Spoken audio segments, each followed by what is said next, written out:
Very good evening everyone. Very good evening Manju, Tanu, Prabhat. Very good evening everyone and all of you. सभी लोग session को please like, subscribe and फटाफट से share कर दीजिए, then classes start करते हैं। ओके, सो आज डिस्कस करने वाली हूँ न्यू प्रैक्टिस सेट्स, जिसमें 125 क्वेश्चंस जो ऑलमोस्ट लास्ट क्लास में 2 प्रैक्टिस सेट्स कंप्लीट हो गए थे। आज 3 प्रैक्टिस सेट्स का फर्स्ट क्वेश्चन स्टार्ट करूंगी।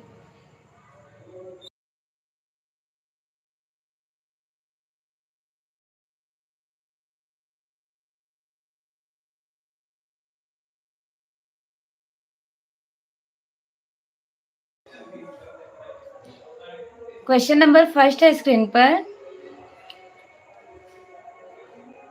विख्यात ब्रिटिश कलाकार डेविड हॉकनी की ए नीट लॉन शीर्षक पेंटिंग 23 जून 2021 को फिलिप्स की न्यूयॉर्क सेल में कितने रुपए में सोल्ड हुई थी? $11 मिलियन, $21 मिलियन, $31 मिलियन या फिर $25 million? So here which one is the right answer? Very good evening Sunil, Suhana, Nidhi, Harish Chandra. Very good evening all of you. इस क्वेश्चन का आंसर कीजिए फटाफट से। Very good evening Shashi. 11 million Tanu का आंसर है। वेरी गुड तनु, एग्जैक्टली बिल्कुल राइट आंसर है $11 मिलियन। नेक्स्ट, वह कौन से एक आधुनिक भारतीय चित्रकार हैं जिनके चित्रों में पाश्चात्य संयोजन एवं यथार्थवाद का प्रभाव शो किया जाता है? पाश्चात्य वेस्टर्न स्टाइल में जो वो कंपोज करते थे, कलर स्कीम्स होता था, प्लस इंडियन उनके सब्जेक्ट मैटर्स होते थे। इवन ऑप्शन में आज देखिए अमृता शेरगिल भी हैं और राजा रवि वर्मा, तो मोस्टली स्टूडेंट किसको सेलेक्ट करेंगे? Very good evening Sajda. Very good Tanu, exactly देखिए यहाँ राइट आंसर हो जाएंगे Raja Ravi Varma. According to date of birth, even 2021 वाले क्वेश्चंस पेपर में पूछा गया था, तो करेक्ट कौन हुआ था? अमृता शेरगिल, क्योंकि ये question according to date of birth correct होगा। इनका जन्म 1913 में हुआ और उनका 1848। तो यहाँ पे राइट कौन सा होना है? राइट हो जाएगा राजा रवि वर्मा। क्लियर? नेक्स्ट, कौन इनमें से कौन एक जंगलवादी फेविज्म आर्टिस्ट है? फेविस्ट आर्टिस्ट। इवन ये आर्ट मूवमेंट कहाँ स्टार्ट हुआ, कब स्टार्ट हुआ, यहाँ पे कैसी पेंटिंग्स बनाई जाती थी, तो सबके बारे में डिस्कस करेंगे। पहले वन बाय वन देखते हैं। तो जंगलवादी कलाकार आपको पता है, मोने, ये लोग इम्प्रेशनिज्म आर्टिस्ट है, प्रभाववादी कलाकार। पियत मोंद्रियान, तो ये डे स्टाइल किससे बिलोंग करते हैं? डे स्टाइल कौन सा था? New plasticism art movement. Henri Matisse, he was also the founder of fauvism art movement, जिसको जंगलवाद या फिर फाववाद के नाम से जाना जाता था। यहाँ पे आर्टिस्ट ऐसा कहा जाता है शरीर से मजबूत तथा संगीत प्रेमी थे, मतलब इन्होंने जो कलर सेलेक्ट किए थे वो काफी ब्राइट, डायरेक्टली ट्यूब से ये डब्बे से निकालकर कलर उड़ेल दिए थे कैनवस पर। जंगल जैसा कहा जाता है ना, कि जंगली जैसा काम किया, इसलिए जंगलवादी इस कला आंदोलन को कहा गया। कब से कब तक चला था? टाइम जरूर याद रखिएगा। 1900 से लेकर 1910 तक। ठीक है। नेक्स्ट, मुगल शैली में विशेष चित्रण को विशेष स्थान किसके समय में मिला था? हुमायूं, अकबर, जहांगीर या फिर शाहजहां? तो व्यक्ति चित्रण का जो विशेष स्थान शुरुआत हो गई थी, तो देखिए मिला तो अकबर के समय में ही था। इवेल्युएट होके पेंटिंग का गोल्डन एज जहांगीर के टाइम को कहा गया। Clear? Very good, exactly almost सभी बच्चों का बिल्कुल राइट आंसर है। चलिए फिर नेक्स्ट क्वेश्चन देख लेते हैं। फटाफट से कमेंट कीजिए, मुगल स्कूल कब से कब तक चला? 3 पैरेलल चल रहा था ना, मुगल, राजस्थानी, इवन दक्खनी स्कूल। तो मुगल का टाइम कहा जाता है 1550 से 1857 तक का। निम्नलिखित में से अष्टभुजी मकबरा, यहाँ पे मैं आपसे एक क्वेश्चन और पूछूंगी, प्रथम अष्टभुजी मकबरा कौन सा है? प्रथम अष्टभुजी मकबरा, तो देखिए अष्टभुजी मकबरा कहा जाएगा शेरशाह सूरी का मकबरा, जो सासाराम बिहार में है। चारों तरफ से फाउंटेन, रिवर्स वगैरह है, सेंटर में इनका मकबरा है। जैसे यहाँ पे समझिए पूरे चारों तरफ से पानी वानी वाला थोड़ा सा पार्क टाइप है, बीच में सेंटर में इनका अष्टभुजी मकबरा है। आपने आई थिंक देखा भी होगा। इवन मोस्टली इंपॉर्टेंट चीज़ें यहाँ पे ये भी ध्यान रखिएगा, अगर सर्वप्रथम अष्टभुजी मकबरा पूछ लिया जाए तो किसका नाम आपको याद रखना है? वेरी गुड, फटाफट से बताइए, मैं आंसर करूँ या आप लोग के रिप्लाई का वेट कर लूँ?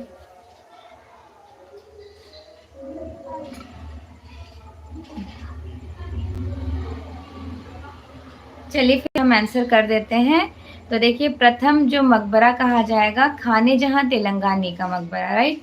खाने जहां तेलंगानी का मकबरा प्रथम है, और अष्टभुजी मकबरा में इनको भी इंक्लूडेड किया जाता है। टोटल 6 अष्टभुजी मकबरा है, तो वो हम आपको नोट्स भेज देंगे, उसमें आप देख लीजिएगा पूरा डिटेल में। नेक्स्ट, देवी प्रसाद राय चौधरी कौन थे? चित्रकार, मूर्तिकार, छापाकार या फिर कवि? Devi Prasad Roy Chowdhury was popular for, देखिए ये आर्टिस्ट तो थे, इन्होंने पेंटिंग की नो डाउट, बट ये मूर्तिकार में ख्याति प्राप्त की है, जिनका जन्म हुआ था 1899 में ताजहाट बांग्लादेश में।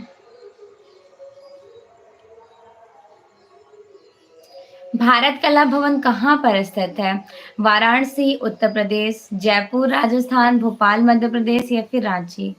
तो आपको ये तो पता है कि भोपाल मध्य प्रदेश के लिए ये बिल्कुल भी नहीं रहा है, जयपुर के लिए भी नहीं, झांसी रांची वगैरह कुछ नहीं। तो यहाँ पे वाराणसी उत्तर प्रदेश, जिसका इस्टेब्लिशमेंट 1920 में किसने कराया थे? रॉय कृष्णदास ने। भारत कला भवन, एक कला भवन, दूसरा भारत भवन। ये 3 क्वेश्चन मैं आपका यहाँ पे क्लियर करूंगी। मैं फटाफट से क्वेश्चन पूछती हूँ, जल्दी से आंसर कीजिए। क्वेश्चन के साथ साथ मैं एक्सप्लेन भी कर दे रही हूँ। देखिए, भारत कला भवन कहाँ पे है? ये वाराणसी में। ओनली कला भवन कहाँ पर है? ओनली कला भवन। तो सिर्फ कला भवन कहाँ पर कहा जाएगा? कला भवन है शांति निकेतन में। शांति निकेतन जिसका इस्टेब्लिशमेंट हुआ था 1919 में, इसी को इवेल्युएट करके विश्व भारती यूनिवर्सिटी नेम से एक्सप्लोर कर दिया जाता है 1921 में। दूसरा क्वेश्चन पूछ लेते हैं, भारत भवन कहाँ पर है? भारत भवन, कला भवन तो शांति निकेतन में है, भारत भवन कहाँ है जिसका टाइम ड्यूरेशन कहा जाता है 1982 का? 1982 में इसका इस्टेब्लिशमेंट हुआ था। वेरी गुड, भोपाल में है ना। इसके डिजाइनर कौन कहे जाते हैं? सभी को मोस्टली पता होगा कि डिजाइनर चार्ल्स कोरिया है, संस्थापक अशोक वाजपेयी हैं। इवन अध्यक्ष कौन है? तो Jagdish Swaminathan. Why he was popular for? Jagdish Swaminathan क्यों फेमस थे? तो आप लोगों को पता है कि ग्रुप 1819 के फाउंडर जन्मदाता कहे जाते हैं। ग्रुप 1819 का इस्टेब्लिशमेंट कब हुआ? इसकी स्थापना, तो इसकी स्थापना हुई थी 1963 ईस्वी, 62 में हो गई थी। 63 में फर्स्ट एंड लास्ट एग्जीबिशन हुआ था। उद्घाटन किसने किया था? पीटी नेहरू ने, राइट। चलिए नेक्स्ट क्वेश्चन देख लेते हैं। छिदनाथ मजूमदार किस विश्वविद्यालय चित्रकला विभाग के अध्यक्ष नियुक्त होते हैं? लखनऊ, काशी हिंदू विश्वविद्यालय, इलाहाबाद यूनिवर्सिटी। तो ऑफकोर्स आप सभी को पता है कि Chhidnath Majumdar he was the teacher from Allahabad university. Even क्यों फेमस थे छिदनाथ मजूमदार, क्यों पॉपुलर थे? तो इन्होंने एजुकेशन लिया था अवनीनाथ टैगोर से, और 1942 से लेकर 64 तक कहाँ पे एज ए टीचर इनरोल्ड होते हैं? इलाहाबाद यूनिवर्सिटी में। तो इलाहाबाद में इन्होंने किस टेक्निक का इन्वेंशन किया, इवेल्युएट किए? तो वॉश टेक्निक। इनके काफ़ी सारे स्टूडेंट, असित कुमार हल्दर के पर्टिकुलर 1 बाय स्टूडेंट पूछ लेते हैं 1 बाय 1 करके। जैसे शांति निकेतन कौन गए थे 1922 में? ऑलमोस्ट सभी को पता होगा, नंदलाल बोस। छिदनाथ मजूमदार इलाहाबाद यूनिवर्सिटी आ जाते हैं। असित कुमार हल्दर चले जाते हैं लखनऊ यूनिवर्सिटी 1925 से 45 तक। और 1924 में शैलेंद्र नाडे कहाँ जाते हैं? तो वो चले जाते हैं जयपुर। के वेंकटप्पा मैसूर चले जाते हैं। 1929 ईस्वी में देव प्रसाद राय चौधरी कहाँ जाते हैं? तो वो चले जाते हैं मद्रास कला विद्यालय। तो इसी तरह इनसे एजुकेशन लेने के बाद समरेंद्र नाथ गुप्त कहाँ जाते हैं, जिनको मयो कॉलेज ऑफ आर्ट्स का प्रथम भारतीय प्राचार्य कहा जाता है, तो वो मयो कॉलेज ऑफ आर्ट्स चले जाते हैं। इनके सारे स्टूडेंट हर जगह जा जाके अपने आर्ट को इवेल्युएट किए, इवन काफ़ी ख्याति प्राप्त भी किए हैं। नेक्स्ट, पुराने किले के प्रांगण में विद्यमान सबसे भव्यशाली इमारत किला कोहना मस्जिद। This one is very popular. Even आपने शेर मंडल नाम सुना होगा, जिन्होंने शेर मंडल की स्थापना की उन्होंने किला कोहनी मस्जिद का भी निर्माण कराया। तो जल्दी से बताइए किला कोहनी मस्जिद का निर्माण किसने कराया थे?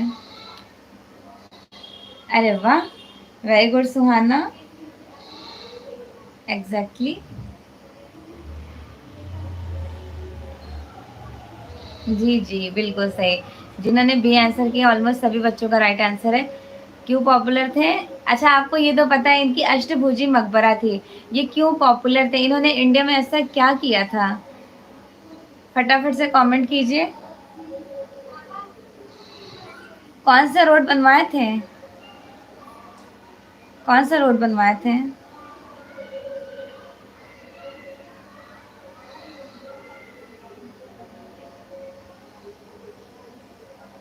जल्दी जल्दी से कमेंट करें, आपकी रिप्लाई का मैं वेट कर रही हूँ। चलिए मैं बता देती हूँ, ग्रैंड ट्रंक रोड आपने नाम सुना है?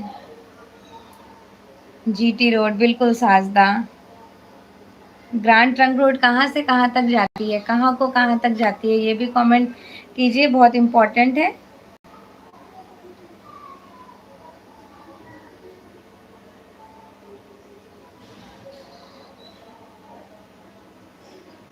ममता, शशि, प्रभा, सुहाना, अंश, Sajda, Manisha, even Tushar,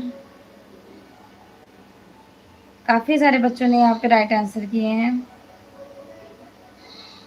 very good Pankaj, Pankaj का बिल्कुल राइट आंसर है।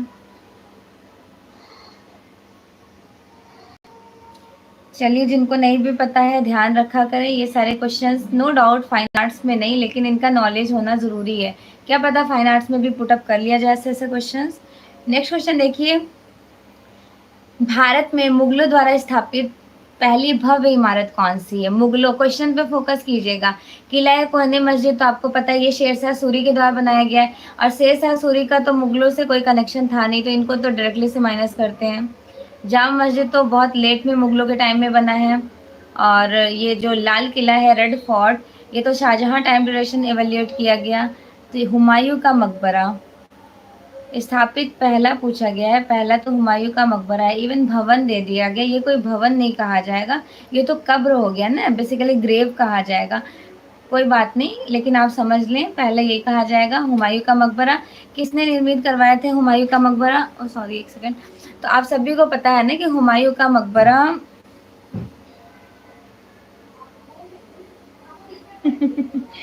इट्स ओके सुहाना, कोई बात नहीं। सुहाना बोल रही है आजकल जीके भूल गए हैं, तो एक सेकेंड रुक जाइए। हुमायूं का मकबरा इनकी मिसेज ने अकबर के समय में, अकबर के समय में इनकी मिसेज का क्या नाम था? हाजी बेगम, मतलब अकबर की मदर हाजी बेगम क्यों कहते हैं पता है? इन्होंने हज किया था। हमीदा बानो बेगम इनका नाम था, तो हमीदा बानो बेगम को हाजी बेगम के नाम से भी कहा जाता है। इवन अकबर की मम्मा थी ये हाजी बेगम, इन्होंने अपने हस्बैंड का मकबरा इनके समय में, मतलब अकबर के समय में इन्होंने ही बनवाया। बनवाने वाले डिज़ाइनर कौन कहे जाते हैं? तो मीर मिर्ज़ा गयास या फिर मिराग मिर्ज़ा गयास, यूजीसी नेट में पूछे जाते हैं ये क्वेश्चन। तो ये मीर मिर्ज़ा गयास, मिराग मिर्ज़ा गयास थे कौन? He was very popular. इन्हें एतामुद्दौला की उपाधि जहांगीर ने दी थी। जहांगीर ने इतना बड़ा अवार्ड दिया था, तो क्या रिलेशन होगा? तो ये जहांगीर के ससुर थे, मीन्स जहांगीर की जो मिसेस थी नूर जहां, उनके फादर थे। क्लियर? एतामुद्दौला के मकबरा में सर्वप्रथम किस टेक्निक का प्रयोग किया गया है? टेक्निक भी बता दीजिए। तो आपने पित्रा द्यूरा टेक्निक नाम सुना होगा, पित्रा द्यूरा टेक्निक। तो ये हुमायूं के सॉरी क्या नाम था, जहांगीर के जो ससुर थे उनके मकबरे में सर्वप्रथम इंडिया में पित्रा टेक्निक का यूज़ किया गया। इवन पित्रा तो आपने ताजमहल में भी देखा है, वहाँ पर भी है, साइड साइड में जो डिजाइनिंग्स वगैरह लगी हैं। पित्रा होता क्या है, बेसिक इन्फॉर्मेशन मैं आपको बता रही हूँ। फॉर एग्जाम्पल सपोज कीजिए कोई वॉल है, दीवार, सिंपल तरीके से ये दीवार है, तो इस दीवार को पहले इंग्रेव करेंगे, इंग्रेव करके पहले इसके अंदर का पार्ट निकाल के इसमें कोई जड़ाई कर दे, स्टोन फिल करके ऊपर से फिनिशिंग दे दे, ये पित्रा होता है। सेम मोज़ैक में क्या करते हैं, मोज़ैक का वॉल प्लेन होता है, पेस्ट कर दिया जाता है छोटे छोटे पेबल्स वगैरह को। मोज़ैक और पित्रा में बस माइनर सा डिफरेंस है कि मोज़ैक में आप ऊपर से चिपका देते हैं और पित्रा में वॉल को थोड़ा सा इंग्रेव करते हैं, खोदते हैं, अंदर से निकालते हैं थोड़ा सा इंग्रेडिएंट्स, फिर उसमें जड़ाई की जाती है, प्लेन सरफेस। ताजमहल सबसे बेस्ट एग्जाम्पल है, देख लीजिएगा। फिर उसके बाद हुमायूं के मकबरे के बारे में थोड़ा सा कुछ पॉइंट डिस्कस करते हैं जो एग्जाम के पॉइंट ऑफ व्यू से बहुत इंपॉर्टेंट है। जैसे देखिए, जो हुमायूं का मकबरा है ये डबल डोम कहा जाता है। एग्जाम में काफी बार पूछा गया क्वेश्चन है, डबल डोम मतलब दोहरी गुंबद। और सर्वप्रथम संगमरमर का यूज इसी मकबरे में देखने को मिलता है, मुगल टाइम ड्यूरेशन का अगर बात किया जाए। क्लियर? चलिए फिर नेक्स्ट देख लेते हैं कहाँ पर है, तो ये दिल्ली में है। सिकंदर लोदी का मकबरा कहाँ पर स्थित है? लोदी गार्डन, महरौली, फतेहपुर सिकरी या फिर आगरा? तो देखिए सिकंदर लोदी मकबरा जो है, सॉरी, सिकंदर लोदी का जो मकबरा है वो लोदी गार्डन में, ये ध्यान रखिएगा। सिकंदर लोदी, लोदी गार्डन, भूल ही नहीं सकते हैं, बड़ा आसान सा क्वेश्चन है। भूल भी जाएंगे तो सिकंदर लोदी उनके सर नेम से याद रखिए कि जो उनका सर नेम है वहीं पे गार्डन भी है, उसी नेम से गार्डन है। नेक्स्ट, ये क्वेश्चन बड़ा स्पेशल है, अटेंड कीजिए इस क्वेश्चन को। हाँ सुहाना, बिल्कुल, हुमायूं के मकबरे को ताजमहल का अग्रदूत कहा गया है। इवन बीबी के मकबरा को क्या कहा गया है? तो वो ताजमहल का फूहड़ कहा गया है, नकल। जयपुर के महाराजा जयसिंह द्वितीय ने 1699 ईस्वी से 1743 ईस्वी ने मुगल सम्राट मोहम्मद शाह के आदेश पर खगोलीय वेधशाला जंतर मंतर का निर्माण सर्वप्रथम कहाँ पर करवाए थे? फटाफट से बताइए, जंतर मंतर का निर्माण सर्वप्रथम कहाँ पर हुआ था? अरे वाह, वेरी गुड, थोड़ा सा और सोचिए।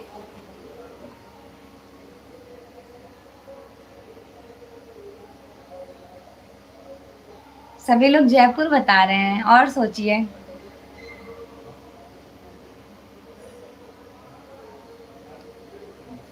मेमोरेबल, ध्यान दें, क्वेश्चन में टाइम ड्यूरेशन मेंशन किया गया है 1666 से लेकर 1743 तक का, वो भी मोहम्मद शाह के आदेश पर जो जंतर मंतर बना सर्वप्रथम।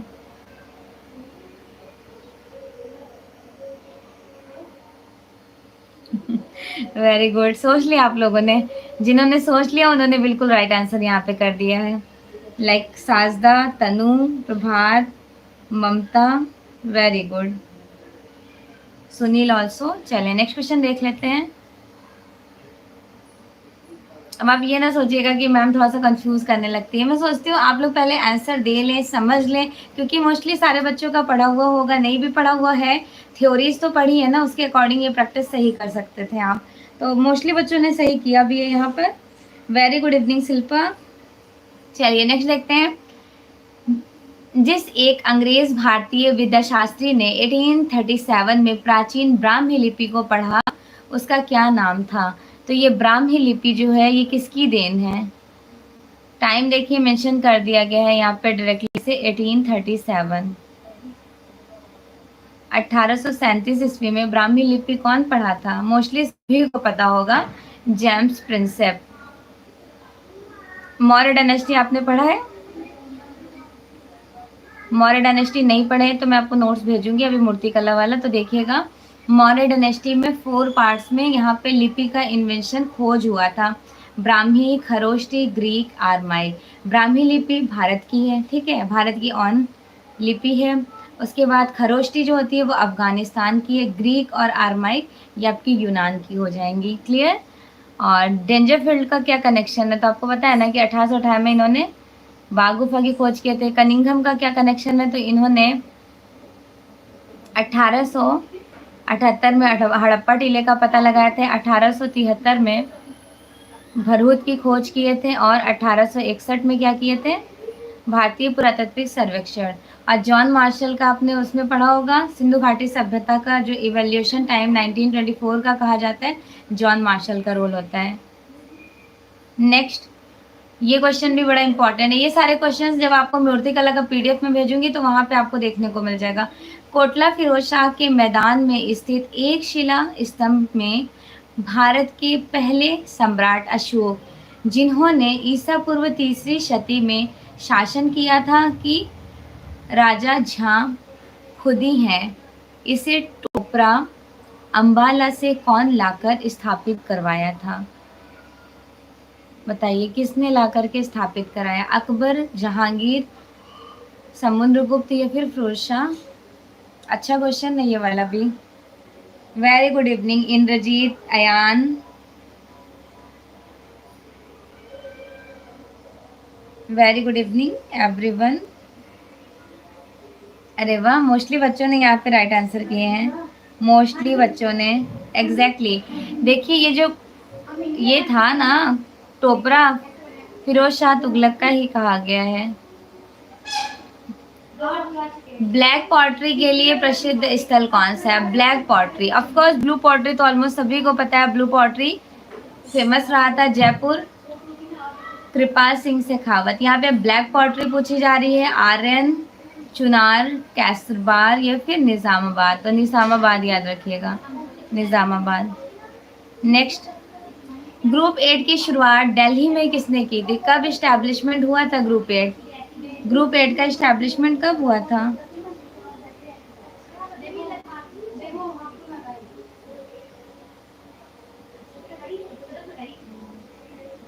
Very good, very good. Group 8 के देखिए जनक कहे जाएंगे जगमोहन चोपड़ा। इसकी स्थापना कब हुई थी? 1967 का टाइम याद रखिएगा, 1967। टोटल 8 मेंबर थे ग्रुप 8 में। अब बेसिकली क्यों पॉपुलर था? तो ये प्रिंट मेकिंग के लिए फेमस रहा था। पेरिस के ख्याति नाम डब्ल्यू हैथर ने एटलियर 17 का इस्टेब्लिशमेंट कब किए थे? तो आपको पता है ना, जय कृष्ण अग्रवाल ये यूपी के ग्राफिक आर्टिस्ट हैं, एस रजा पैक ग्रुप के आर्टिस्ट हैं, ज्योति भट्ट इन्होंने ज़्यादा से ज़्यादा काम किए थे एचिंग एक्वार्ट इंटाग्लियो वगैरह में। तो ये फेमस है कृष्णा रेड्डी। कृष्णा रेड्डी ने इंडिया में 1950 में शुरुआत किए थे एटलियर 17 का। तो 1950 से आप बहुत सारा टाइम याद कर सकते हैं। जैसे आप एक तो याद रखिए, एक तो आपको याद रखना है 1950 में कृष्णा रेड्डी ने भारत में एटलियर 17 का स्थापना करते हैं, ठीक। Like basically visco city technique का, नॉट एटलियर 17, क्योंकि यहाँ से एजुकेशन लेने के बाद जब ये इंडिया आते हैं तो 1950 में विस्को सिटी टेक्निक का इन्वेंशन करते हैं। और क्या हुआ था याद है? 1950 का तो मैंने आपको याद कराया था, सतीश गुजराल ने क्या खोज किए थे? कौन से कलर्स का? एक्रेलिक कलर्स का, ओके। और थर्ड इम्पॉर्टेंट ये भी पॉइंट याद रखिएगा, कृष्णा रेड्डी इनके टीचर थे, क्या नाम था? डब्ल्यू हैथर। इन्होंने 1926, कभी एग्जामिनर सही करा देते हैं, कभी 1927, इस टाइम ड्यूरेशन में एटलियर 17 इस्टेबल करते हैं वहाँ पे इसको विस्कोसिटी टेक्निक का। फिर उसके बाद एजुकेशन कौन लेता है? तो कृष्णा रेड्डी लेते हैं, और फिर वो इंडिया में इस टेक्निक का प्रथम जनक फाउंडर कहे जाते हैं। क्लियर? अच्छे समझ आ गया? इसका एक प्रोसेस होता है, बेसिकली जो मेटल का प्लेट होता है, प्लेट जो होती है मेटल की प्लेट्स होती है, थोड़ा सा डिफिनेशन बता देती हूँ। इसमें हार्ड और सॉफ्ट दोनों रोलर्स का यूज़ करते हैं। रोलर कुछ इस टाइप का होता है, तो हार्ड और सॉफ्ट दोनों तरह के रोलर्स का यूज़ किया जाता है। इंक जो लगाई जाती है इंग्रेविंग में लेयर बाय लेयर प्रोसेस होता है, तो यहाँ पे मल्टी कलर्स यूज़ किए जाते हैं, जिसको बहुरंगीय छापा भी कहा जाता है। इस तरह से क्वेश्चन एग्जामिनर पूछते हैं कि कौन सा ऐसा प्रिंट मेकिंग का टेक्निक है जिसमें बहुरंगीय छापा, like that means multi colours का यूज़ करते हैं। तो मल्टी कलर्स आप विस्कोसिटी में ही कर सकते हैं, अदरवाइज और किसी कलर्स में नहीं कर सकते हैं। नेक्स्ट देखते हैं, सॉरी,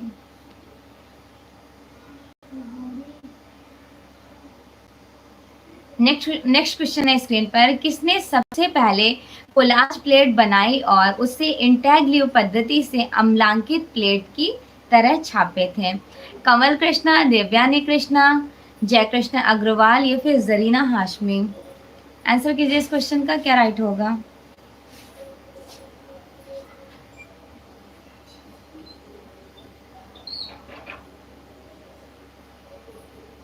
अच्छा, पूरा क्वेश्चन नहीं दिख रहा है, एक सेकंड। अब दिखा पूरा क्वेश्चन? अब क्वेश्चन का आंसर कीजिए, किसने सबसे पहले कोलाज प्लेट पर बनाई और उसे इंटैग्लियो पद्धति से अम्लांकित प्लेट की तरह छापा था? तो आपको पता है ना, कोलाज प्लेट के लिए कौन फेमस थे? कमल कृष्णा, ठीक है, कमल कृष्णा। और कोलोग्राफी के लिए कौन फेमस थे? कोलोग्राफी। जल्दी से कमेंट कीजिए, कोलोग्राफी के लिए कौन पॉपुलर है? चलिए मैं बता देती हूँ, कोलोग्राफी के लिए सबसे ज़्यादा पॉपुलर रहते हैं जिनका नाम था जगमोहन चोपड़ा, और कोलाज प्लेट के लिए फेमस है कृष्णा रेड्डी, कमल कृष्णा। और कृष्णा रेड्डी क्यों पॉपुलर थे? तो वो विस्कोसिटी टेक्निक के लिए। जरीना हाशमी के बारे में थोड़ा सा डिस्कस कर लेते हैं। जरीना हाशमी, इनका जन्म हुआ था अलीगढ़ में, और ये ज़्यादा से ज़्यादा जो इटली में प्रोसेस मतलब जाकर फिर इटली ही सेटल्ड हो जाती हैं। जरीना हाशमी, इन्होंने वुडन ब्लॉक में काम किया, मतलब जो लकड़ी के चौखटे नहीं होते हैं उसमें काम किया, इवन वुड कट में भी इन्होंने काम किया। नेक्स्ट है देवयानी कृष्णा, तो ये कमल कृष्णा की मिसेज है देवयानी कृष्णा, इन्होंने एचिंग में काफ़ी ज़्यादा काम किया है, अल्लाह सीरीज़ वगैरह इनका है। और जयकृष्ण अग्रवाल, तो ये यूपी के कलाकार कहे जाते हैं, graphic artist. Sir J school of arts कहाँ पर स्थित है? चेन्नई, मुंबई, दिल्ली या फिर आगरा? तो sir J school of art कहाँ स्थित है? मोस्टली सभी को पता होगा, मुंबई में। Elphinstone institute of art and industry ने, मतलब ये विद्यालय Elphinstone institute of art and industry में किसने स्टैबल किया? 1857 में, 1857 में किसने किया था? तो विलियम जेरी ने। तो इसका नाम चेंज करके sir J school of art कब रखा गया था? इसका टाइम आप लोग फटाफट से कमेंट कीजिए। आफ्टर कमेंट मैं आपको रिप्लाई दूंगी क्या सही आंसर होना है। आई थिंक आज मैंने इवनिंग टाइम में भी आपसे ये वाला क्वेश्चन पूछ रखा है।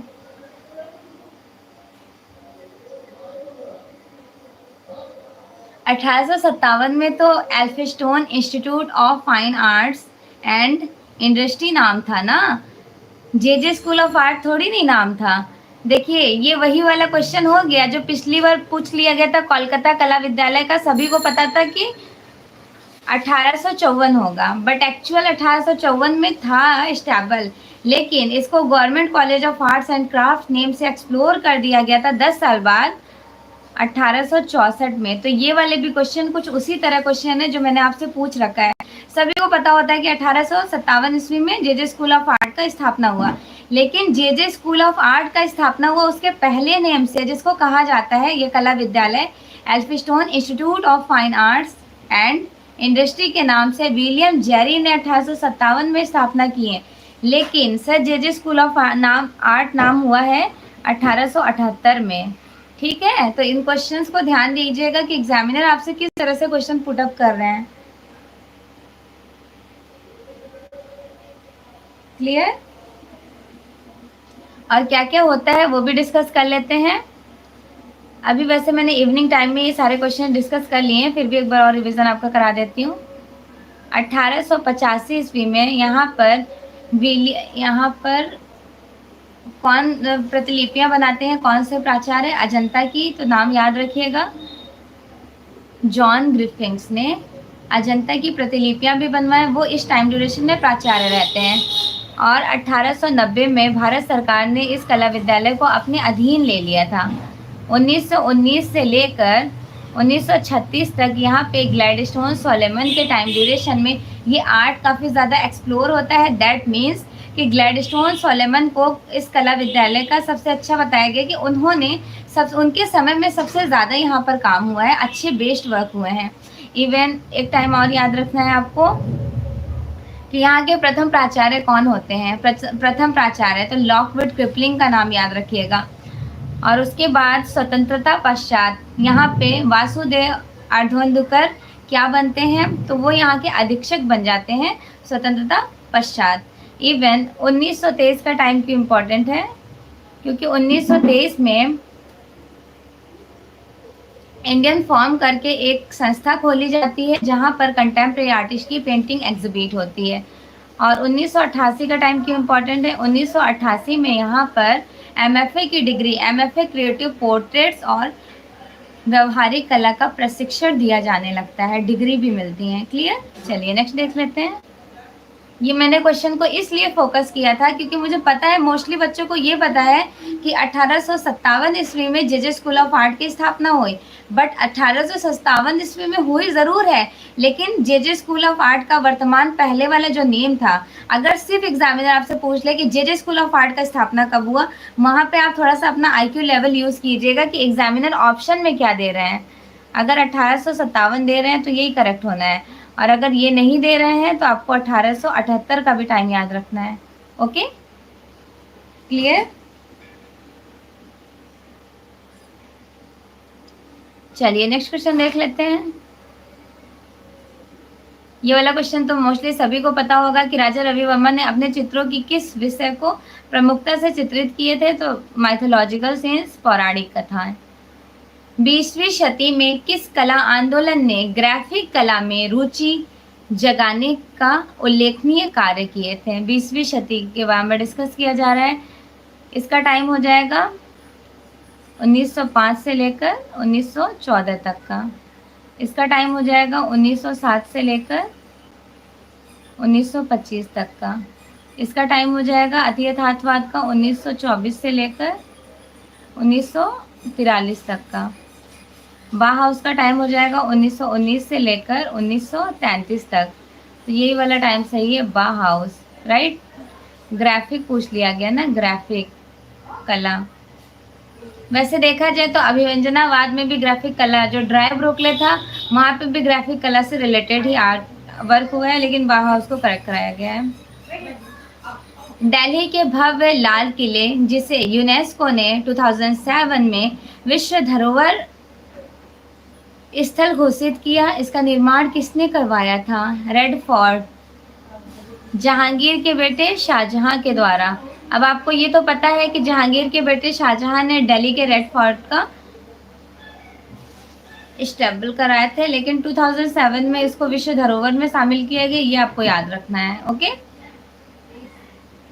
चौकपुरना किस प्रदेश में प्रचलित लोक कला कही जाएंगी? तो चौकपुरना हो गई आपकी, जहाँ से हम लोग बिलोंग करते हैं, उत्तर प्रदेश। बिहार का मधुबनी फेमस है, बंगाल का पटचित्र फेमस है, पट painting, Pattachitra.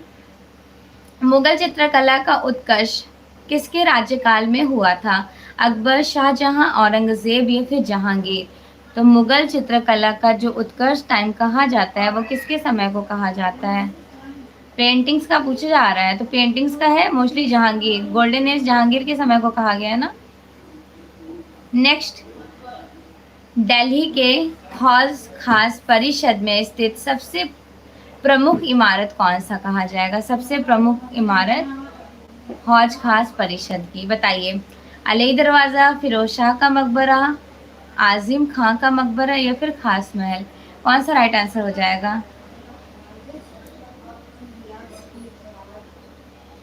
Very good, mostly बच्चों का ये वाला राइट आंसर है। चलिए बताएं कौन सा राइट हो जाएगा।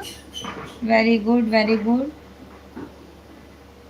इन्होंने बताया है फिरोज शाह का मकबरा, उनका बिल्कुल करेक्ट है। हौज खास परिसर में किसका मकबरा है? फिरोज शाह का मकबरा। नेक्स्ट, भारत में पत्थर से निर्मित सबसे ऊंची मीनार कुतुब मीनार कही जाती है। कुछ इस तरह से इसका डिजाइन है, देखा भी होगा सभी ने। तो कितनी स्टोरी बिल्डिंग है? ये 5 स्टोरी बिल्डिंग है, 5। इसका निर्माण किसने, नींव जो रखे थे वो कुतुबुद्दीन ऐबक ने 1199 समथिंग टाइम कहा जाता है। फिर उनके दामाद रजिया सुल्तान के जो हस्बैंड थे इल्तुतमिश ने इसको कंप्लीट कराया। अंडर कंस्ट्रक्शन में रहता है तो इसका प्रोसेस इनके दामाद ने ले लिया, उन्होंने कंप्लीट कराया। फिर उसके बाद इसमें जो पहली और दूसरी स्टोरीज, मतलब पूरी तो देखिए ईंटों से बनाई गई थी, लास्ट वाली जो स्टोरीज है ये संगमरमर की बनाई गई हैं। और तीसरे और चौथे वाली जो इमारत है इल्तुतमिश ने ज्योमेट्रिकल पैटर्न, सर्कल्स वगैरह का यूज़ किए थे। और ऊपर वाला जो टॉप है 2 स्टोरी बिल्डिंग, उसमें मार्बल्स का भी यूज़ किया गया है। किसके थ्रू? तो फिरोज शाह तुगलक के द्वारा, राइट, फिरोज शाह तुगलक के द्वारा। नेक्स्ट, महरौली दिल्ली के कुव्वतुल उल इस्लाम मस्जिद के प्रांगण के मध्य में स्थित प्रसिद्ध कौन सा,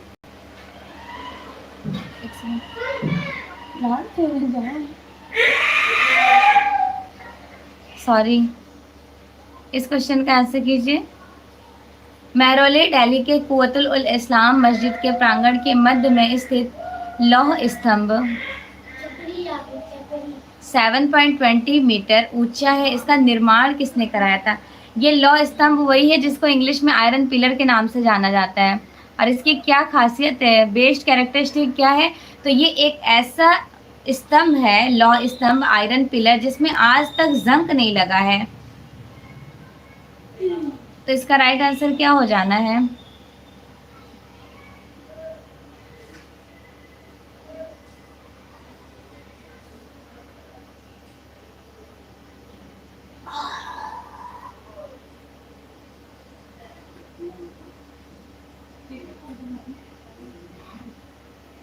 वेरी गुड, मोस्टली बच्चों का राइट आंसर है चंद्रगुप्त द्वितीय, विक्रमादित्य जिनको कहा जाता है।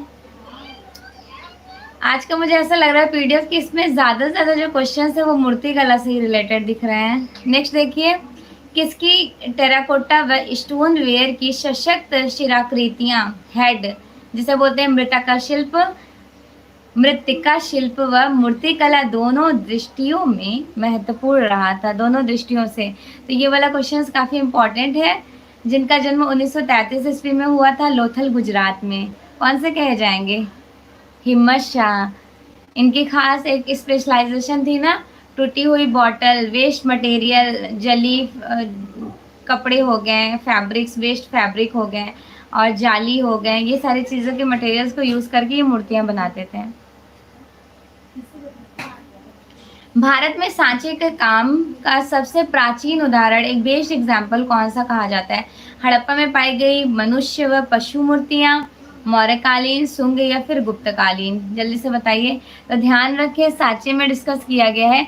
इंडस वैली सिविलाइजेशन का आपने डांसिंग गर्ल का नेम सुना होगा, और एक पशु भी मिला है यहाँ से, हड़प्पा से, तो ये वाला राइट आंसर हो जाना है। सबसे प्राचीन पूछ लिया गया है ना क्वेश्चन में। नेक्स्ट क्वेश्चन देखते हैं, चौक का आविष्कार का श्रेय किसे दिया जाता है? स्पेशल क्वेश्चन है, अच्छे से देखिए, अटेंड कीजिए, फिर इसका कमेंट कीजिए क्या राइट होगा। इराक वासियों, भारत वासियों, मिस्र वासियों या फिर चीन वासियों? तो देखिए इसका चौक का आविष्कार प्रथम पूछ रहा है कि ये किसकी देन है, तो ये देन है इराक वासियों की। भारत में तो आया है नवपाषाण काल में, लेकिन एक्चुअल में इराक वासियों की देन है। ओके, वेरी गुड, ऑलमोस्ट बच्चों का बिल्कुल राइट आंसर है।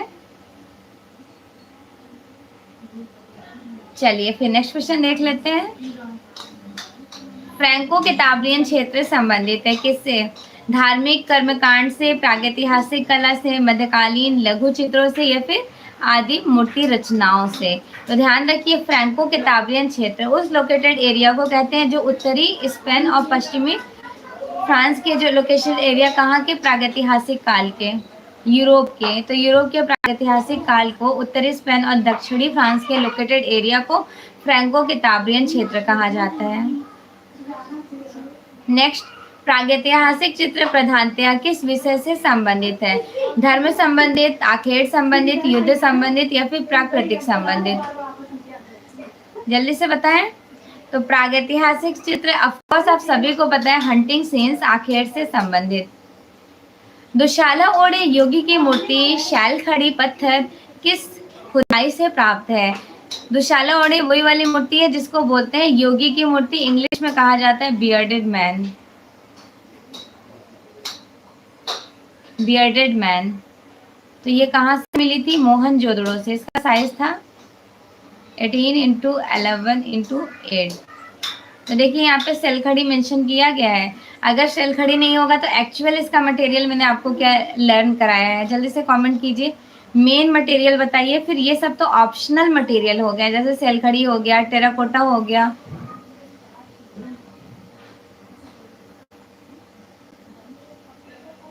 अब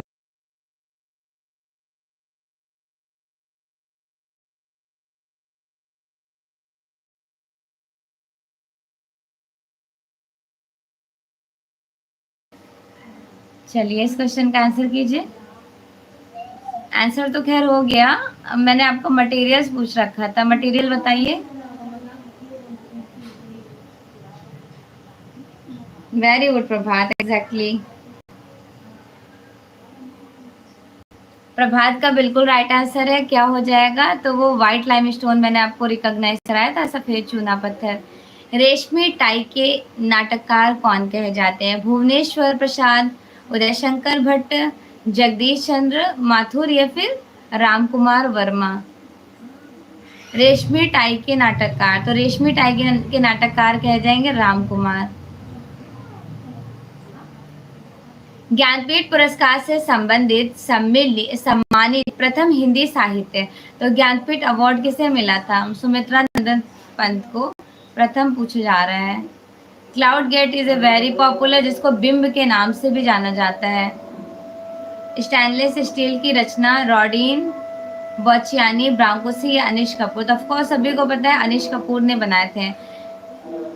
ब्रांकोसी ये सारे फॉरेनर आर्टिस्ट हैं। बॉचियानी का नाम याद रखिएगा, ये आपके बिलोंग करते हैं फ्यूचरिज्म आर्ट मूवमेंट से। August Rodin, he was also a famous and popular sculpture artist, ये आपके इम्प्रेशनिज्म में इंक्लूडेड हो जाएंगे।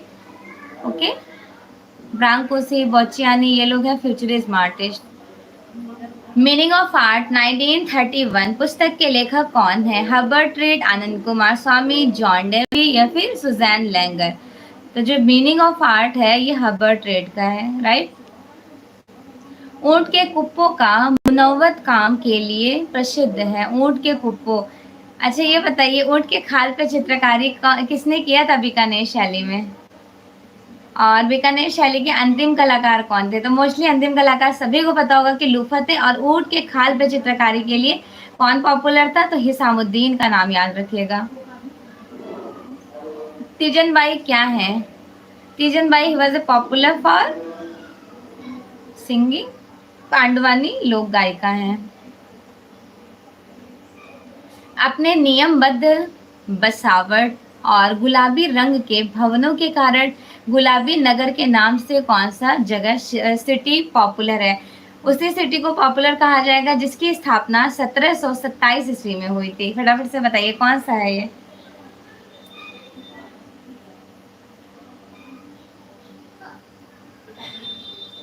वेरी गुड, मोस्टली स्टूडेंट्स ने बिल्कुल राइट आंसर किए हैं। एग्जैक्टली जयपुर, ठीक है जयपुर। अश्वमेध यज्ञ के समय श्री राम ने सीता की स्वर्ण प्रतिमा का निर्माण किससे करवाया था? मैं नामक शिल्पी से। सोवियत संघ के उस चित्रकार का नाम बताइए जो भारत के कला सौंदर्य से प्रभावित होकर भारत में ही बस गए थे, जिनका जन्म 1874 ईस्वी में होता है। रसियन रूस के आर्टिस्ट हैं। इंडिया का उनको एटमॉस्फेयर, यहाँ की पीसफुल लाइफ इतनी अच्छी लगती है, स्पेशली ग्रीनरी कह लें, लैंडस्केप्स कह लें। तो बेसिकली इन्होंने ब्लू कलर्स के लैंडस्केप को कैप्चर किए थे। उनका नाम था निकोलस रोरिग। ओके, इनके बेटे का नाम भी याद रखिएगा, स्वेस्ल रोरिग था नेम बेटे का। भारत में कितने क्षेत्रीय सांस्कृतिक केंद्र हैं? चलिए तो फटाफट से डिस्कस कर लेते हैं सांस्कृतिक केंद्र के बारे में। 7 सांस्कृतिक केंद्र है, पहले डिवाइडेशन कर देते हैं।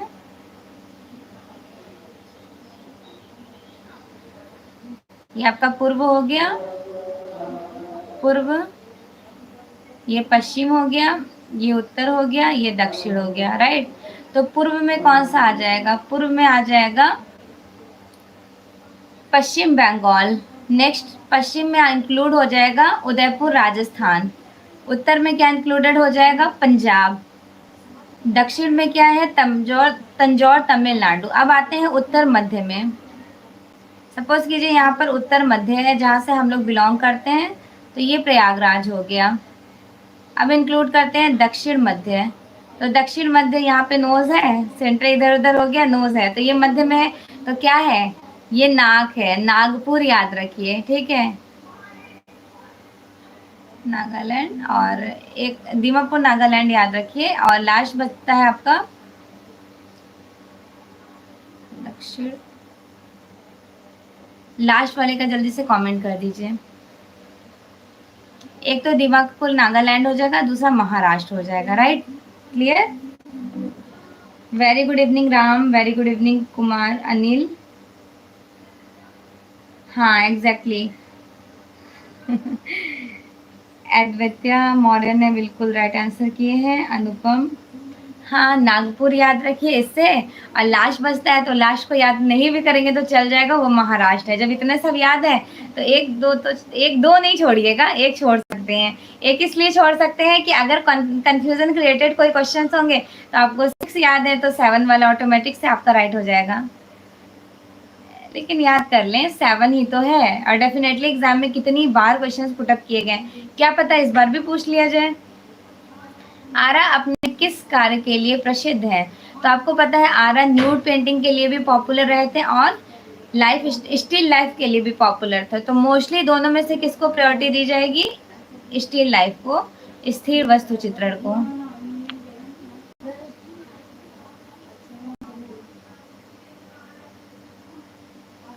फिल्म अभिनेत्री नंदिता दास किस प्रसिद्ध चित्रकार की पुत्री कही जाती हैं, रामदास, जतिन दास, सूरदास या फिर श्यामदास।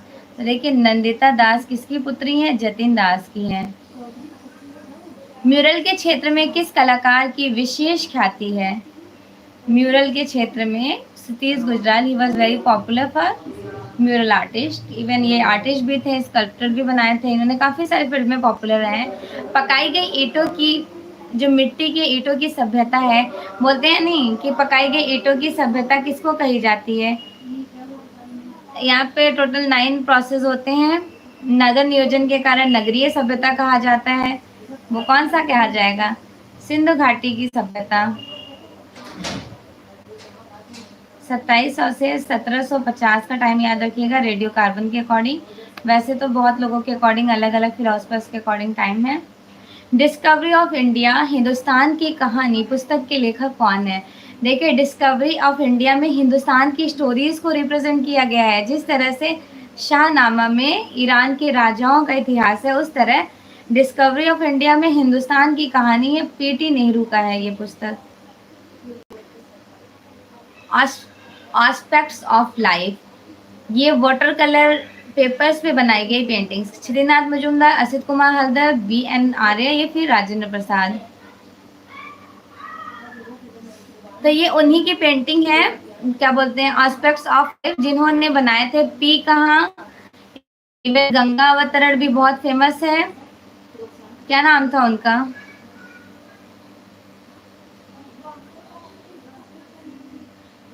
अरे वाह वेरी गुड।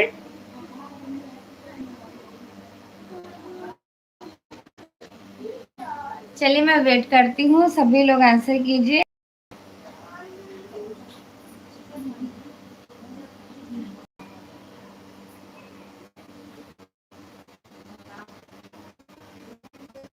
इनकी एक पेंटिंग इलाहाबाद में है, वो कौन से वाली पेंटिंग्स है, वाराणसी में है। इलाहाबाद वाली बहुत फेमस है, आप सभी को पता होगा, सांवरी। अब याद आ गया, तो आपको कितनी पेंटिंग्स हमने याद करा दी। एक सांवरी याद हो गया जो इलाहाबाद में है, दूसरा पी कहाँ जो वाराणसी में है, तीसरा गंगा अवतरण। चौथी पेंटिंग्स आज याद करना है आपको, एस्पेक्ट्स ऑफ लाइफ। 4 पेंटिंग्स आपको रिमाइंड हो गई, राइट राइट राइट राइट। जल्दी से ओके कर दीजिए, एक हैप्पीनेस वाला स्माइली भी भेज दीजिए। ऐसा तो क्लासेस बहुत लंबी हो रही हैं, आप लोग बोर होने लगे। रिप्लाई तो बहुत स्पीड में आ रहा है, तो मोस्टली सभी बच्चे बिल्कुल एक्टिव हैं। वेरी गुड, एक्टिव रहना है। नेक्स्ट देखिए, हाथी और मछली का अंकन इस गुफा में हुआ था? जोगीमारा, बाग, सितनवासल या फिर बादामी? जहां पर भारत के सबसे प्राचीन भित्ति चित्र मिले थे, जोगीमारा की गुफा में। Okay, very good evening Kahkasha. Preeti इतना प्यारा सा स्माइल भेजोगी? हाँ,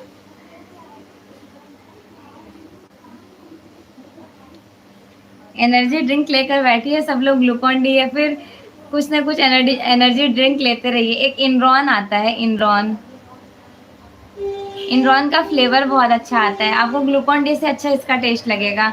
तो जब भी आप अगर मेडिकल स्टोर जाइएगा तो इसको ले लीजिएगा, ये भी एनर्जी ड्रिंक का काम करता है। मतलब मैं, ये होता है ना, मम्मी मुझे ग्लूकॉन डी बोलेंगी पीने के लिए, तो मुझे ऐसा लगता है कि नहीं, मुझे इनरॉन दे दीजिए, मैं सेटिस्फाइड हूँ।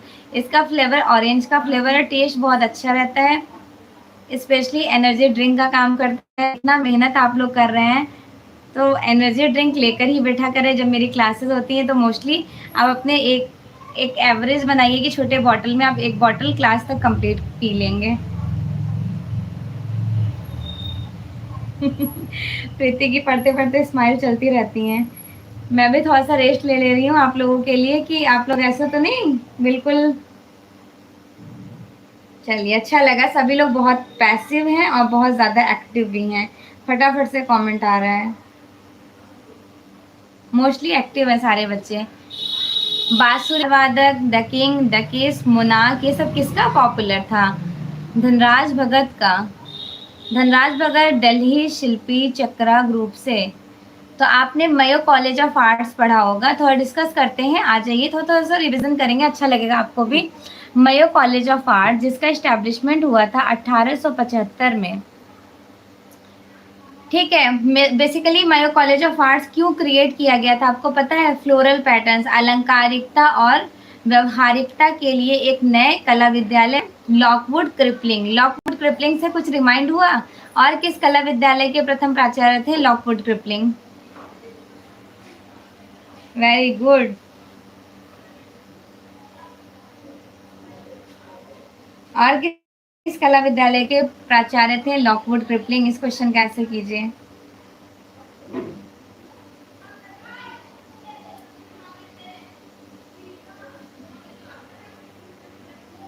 तो ध्यान रखें सभी लोग, अभी हमने जे स्कूल ऑफ आर्ट्स के बारे में डिस्कस किया था आप लोगों से। तो जे स्कूल ऑफ आर्ट्स के प्राचार्य थे लॉकवुड क्रिपलिंग, और यहाँ पर मायो कॉलेज ऑफ आर्ट्स के प्रथम कहे जाते हैं। और अगर प्रथम भारतीय पूछ लिया जाए तो प्रथम भारतीय असित कुमार हल्दर के स्टूडेंट जिनका नेम था समरेंद्र नाथ गुप्त, वो यहाँ के प्रथम भारतीय प्राचार्य कहे जाते हैं। इवन 1929 से लेकर 1936 तक यहाँ पर बीसी सान्याल प्राचार्य रूप से, मतलब यहाँ पर टीचर कौन बना? तो बीसी सान्याल। बीसी सान्याल ने लाहौर आर्ट कॉलेज में कौन से स्टूडियो स्टैबल किए? लाहौर आर्ट कॉलेज में सान्याल स्टूडियो। उस सान्याल स्टूडियो से कौन कौन से आर्टिस्ट प्रशिक्षण लिए जो इंडिया में भी बड़े पॉपुलर थे? एक तो आपको धनराज भगत का नाम याद रखना है, दूसरे आपको अमरनाथ सहगल का नाम याद रखना है, तीसरे आपको कृष्णा खन्ना का नेम याद रखना है। ठीक है, तो बीसी सान्याल वहां से जब इंडिया पाकिस्तान का माइग्रेशन हुआ, डिवाइडेशन, तो फिर वो इंडिया आते हैं। 1949 में कौन से ग्रुप का इन्वेंशन करते हैं? कौन सा ग्रुप था? तो मोस्टली सभी को पता है ना, दिल्ली शिल्पी चक्रा। नेक्स्ट, राघव कन्हैरिया जिनका जन्म 1937 ईस्वी से रिलेटेड कलोल मारता बछड़ा, राजसी मुर्गा और सुंदर बछड़ा, इस तरह के ज्यादा से ज्यादा, मतलब बेसिकली इन्होंने कॉल्फ को ही ज्यादा रिप्रेजेंट किया अपनी पेंटिंग्स में। तो इन्होंने इसको बनाए थे ब्रॉन्ज, कांस्य में। Journey to the jungle canvas पर ऑयल कलर्स में, ये किसकी है? Journey to the jungle. अच्छा, मैं आपको दिखाना भूल गई, एक सेकेंड, आप वापस से क्लियर। जिन्हें भी अभी तक सांस्कृतिक केंद्र याद नहीं है वो 1 से 2 बार इसको देखेंगे, डेफिनेटली आपको याद हो जाएगा। मैंने बड़े आराम से, बिल्कुल इत्मीनान से आप लोगों के लिए वीडियोस बनाए। जर्नी टू द जंगल बताइए ऑयल ऑन कैनवस में किसकी है? कहाँ चला गया कमेंट्स?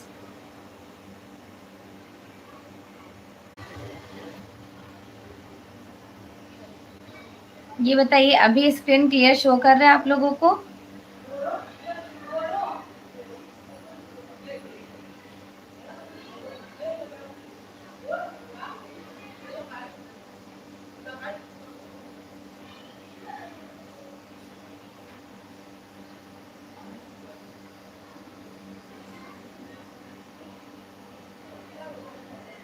आप लोग कमेंट शो नहीं हो रहे, एक बार कमेंट कर दीजिए। आई थिंक अभी स्क्रीन क्लियर है बेटा। चलिए देखते हैं, journey to the jungle, oil on canvas, ये है माधवी पारेख का। नेक्स्ट,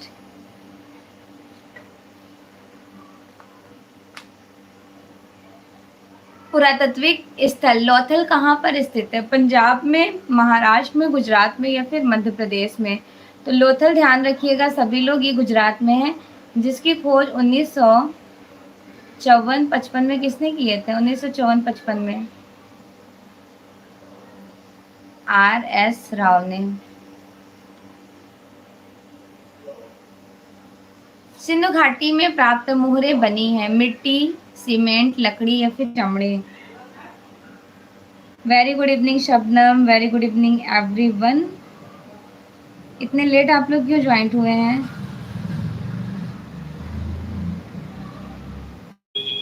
आई थिंक अभी स्क्रीन क्लियर शो हो रहा होगा ना। तो सिंधु घाटी की जो मोहरे बनी थी वो किससे बनी थी?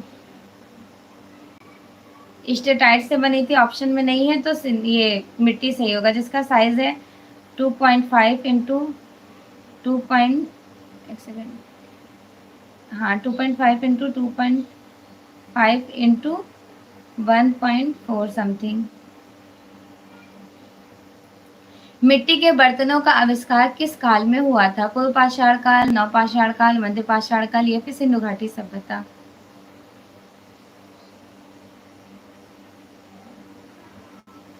अभी स्क्रीन क्लियर शो हो रहा है आप लोगों को? तो मिट्टी के बर्तन जो चौक पे बनने शुरू हुए थे वो नवपाषाण काल में बनने शुरू हो गए थे, लेकिन सिंधु घाटी सभ्यता में उसको इवेल्युएट किया गया था, ध्यान रखिएगा इस बात को। सिगिरिया की चित्रकारी,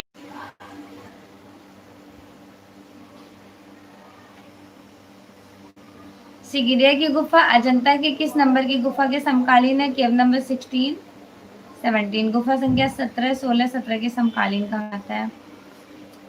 भारतीय चित्रकला का इतिहास कितने वर्षों का है? अच्छा, शबनम भी घूमने गई थी। अच्छा, वेरी गुड विजय, एग्जैक्टली। सुहाना, शबनम, हरीश, मोनिका, अंश, अनुपम, मनीषा, साजदा, निशु, सुहाना एंड अगेन ममता, राम, हरीश, सारे ही बच्चों का बिल्कुल राइट आंसर है। मोस्टली स्टूडेंट ने राइट आंसर किए हैं। तो देखिए इसका राइट आंसर हो जाएगा, भारतीय चित्रकला का जो हिस्ट्री, इतिहास कहा जाता है, वो कितने साल का है? तो वो हो जाएगा 7000 साल पुराना। बादामी की गुफा किस राज्य में है? बादामी गुफा जिसकी खोज 1924, 34, 35, ये तीनों टाइम याद रखिएगा। इस तीनों टाइम में खोज किसने किए थे? स्टेला क्रैमब्रिज ने, राइट। बादामी में टोटल नंबर ऑफ केव्स कितने हैं? तो ओनली 4 है। पहली, दूसरी, तीसरी ब्राह्मण धर्म से संबंधित है। चौथे नंबर की जो गुफा है वो जैन धर्म से संबंधित है। जो चारों गुफाएं हैं इसमें पेंटिंग्स मंगलेश के समय में हुआ, लेकिन केवल गुफा नंबर 4 ऐसी गुफा है जो चित्रकारी के साथ साथ निर्माण भी मंगलेश नहीं कराए थे। इवन गुफा नंबर 1, 2, 3, इसका गुफा की जो खोज हुई है किसने करवाया, लाइक निर्माण, तो वो करवाए थे पुलकेशनी ने। इतना क्लियर? तो बादामी की गुफा कहाँ पर है? तो ये बीजापुर, अहिहोल। बीजापुर ऑप्शन में नहीं होगा, अहिहोल देखिएगा, अहिहोल भी नहीं होगा, तो कर्नाटक देखिएगा। मोस्टली ये 3 ऑप्शन सिमिलर, मतलब कहा नहीं जाता इंडिया, इंडिया के भारत में यूपी, इंडिया में यूपी है, यूपी के अंदर आप लोग जहाँ से बिलोंग करते हैं अलग अलग स्टेट होगा, मतलब कुछ भी एक एग्जाम्पल XYZ रख लें। तो वही मैं बताना चाह रही हूँ कि बादामी की गुफा कर्नाटक, बीजापुर, अहिहोल में स्थित है, जिसका समय कहा जाता है किसके ताम्रपत्र के अकॉर्डिंग टू मंगलेश, इस गुफा का समय कहा गया है 578 का, दैट मीन्स छठी शती का, छठी शती। नेक्स्ट, सिकंदर ने इतिहास में की कला को किस नाम से जाना जाता है? जब आप पढ़ोगे ना यूरोपियन आर्ट, तो शुरुआत होती है ना मिडल एज से। सबसे पहले शुरुआत होती है prehistoric age, then Mesopotamia, Mesopotamia के बाद आता है इजिप्शियन, क्रीट, माइसेनिया, फिर उसके बाद शुरू होता है ग्रीक, ग्रीक के बाद रोमन शुरू होता है। तो ग्रीक रोमन टाइम ड्यूरेशन के बीच में ही हेलेनिस्टिक एज चला था। तो ये हेलेनिस्टिक एज, जैसे ग्रीक के 5 पार्ट्स होते हैं, ग्रीक के 5 पार्ट्स होते हैं, उनमें से एक पार्ट लास्ट का है हेलेनिस्टिक। हेलेनिस्टिक एज में आर्टिस्ट, जो ग्रीक स्कल्पचर आर्टिस्ट थे, मतलब यूनानी कलाकार थे, वो काफ़ी अच्छी एकदम, कैसे मैं आपको बताऊँ, काफ़ी परफेक्ट स्कल्पचर बनाने लगे थे। बस इस तरह से आप समझ लीजिएगा, ठीक है, इंपॉर्टेंट है। तो हेलेनिस्टिक एज किसके समय को कहा गया? सिकंदर महान के समय को। सर अलेक्जेंडर सिकंदर है, सॉरी। प्रागैतिहासिक कालीन अधिकांश चित्र मिलते हैं पूर्व पाषाण काल, मध्य पाषाण काल, नव पाषाण काल या फिर आधुनिक काल। तो देखें, ये क्वेश्चन भी इम्पोर्टेंट है। प्रागैतिहासिक कालीन अधिकांश जो पेंटिंग्स मिली हैं वो नियोलिथिक एज, नव पाषाण काल में मिली हैं। ब्लैक फिगर्स यूज कहाँ करते हैं, या फिर काली आकृति वाली शैली कौन सी शैली कही जाती है? तो ये भी ग्रीक ही कही जाएगी, लाइक यूनान। ओके, यूनान में कोरस और कोर का नाम याद रखिएगा, मेल और फीमेल दो स्कल्पटर फेमस है। अल्तामिरा गुफा सभी को पता है, ये स्पेन में है। इसकी खोज कब और किसने की थी? अल्तामिरा गुफा की खोज 1879 में कौन करता है? मारिया सांतोला, एक 13 या फिर 8 वर्ष की छोटी बेबी। वृषभों वाला कक्ष, हॉल ऑफ द बुल, ये कौन सी गुफा को कहा जाता है?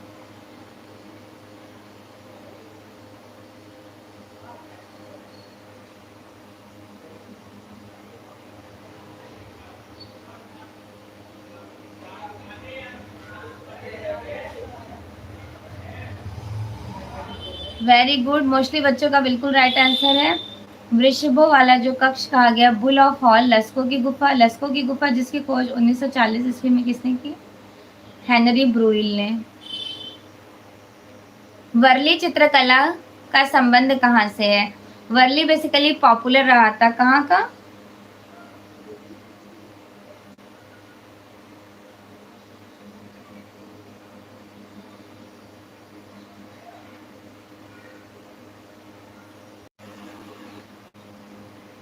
वेरी गुड, मोस्टली बच्चों का राइट आंसर है। वर्ली जो है ये महाराष्ट्र की लोक कला है।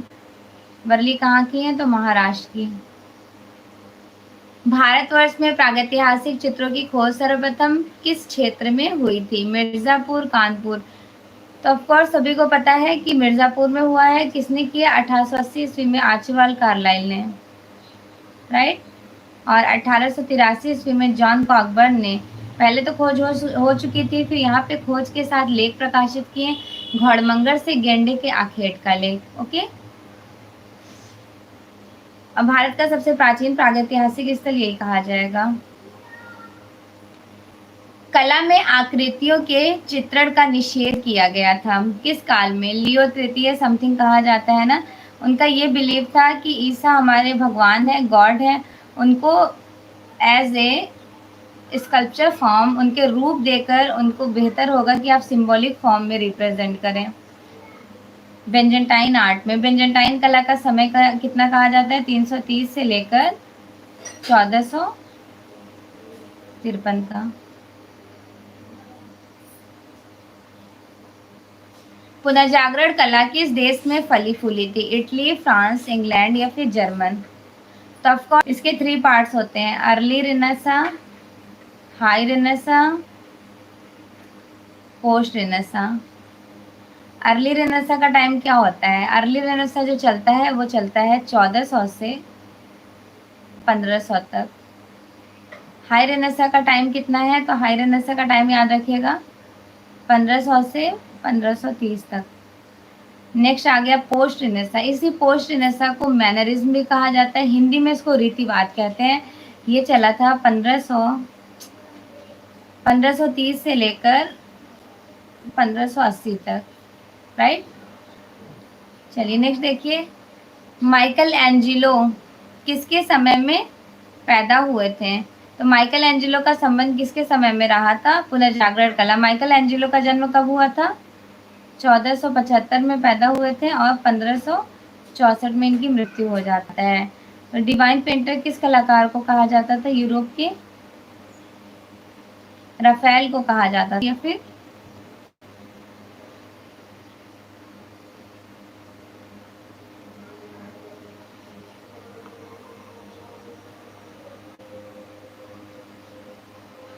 अरे वाह, मोस्टली बच्चों ने बिल्कुल राइट आंसर किया है।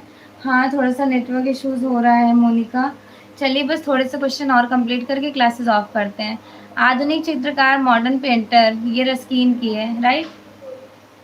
सफीमेटो लाइट एंड शेड को कैप्चर किया था। इसके आविष्कारक कौन कहे जाते हैं? सब पेंटिंग है। लॉफिंग बॉयज 1625 फ्रेंच हाउस की है। जोगीमारा की गुफा क्यों पॉपुलर है? यहीं तक क्लासेस ऑफ कर देते हैं। जोगीमारा सरगुजा रियासत छत्तीसगढ़। छत्तीसगढ़ एक नई राजधानी गठन हुई थी 2001 में। अंबिकापुर जिला Chhattisgarh.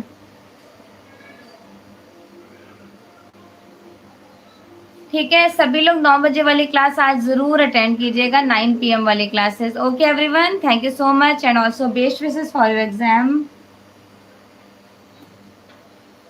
Okay, take care, bye.